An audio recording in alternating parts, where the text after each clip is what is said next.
In this video, I'm going to show you how to set up a Hostinger email account step by step and how to access it once it's created. If you want a professional email address that matches your domain, like your name at yourwebsite.com, this is one of the easiest ways to do it. It looks more professional, it builds trust, and it keeps your business email organized in one place. If this video helps, make sure to hit the like button and subscribe for more simple software tutorials. Now let's get started.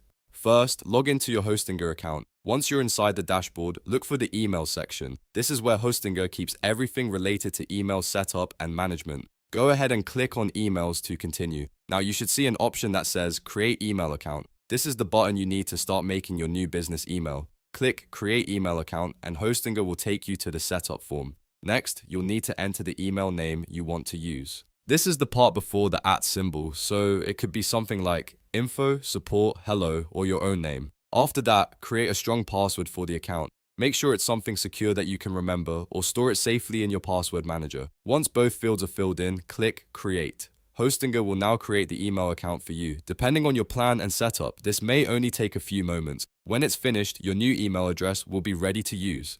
Now that the email is created, the next step is to access it. To do that, open a new tab and go to webmail.hostinger.com.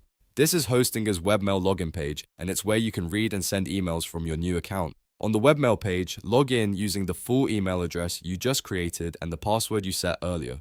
Once you sign in, you'll be taken directly into your inbox. From here, you can start sending messages, receiving emails, and managing your account just like a standard email service. If you don't see your inbox right away, double check that you entered the correct email address and password. Also, make sure the account was created successfully inside Hostinger before trying to log in again.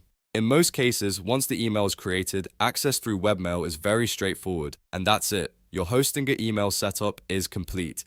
You've created a professional email address and learned how to access it through Webmail. This is a great setup for business websites, portfolios, online stores, and anyone who wants a more polished email presence. If this tutorial helped you out, please hit the like button and subscribe because I'll be making more step-by-step guides just like this one. Thanks for watching, and I'll see you in the next video.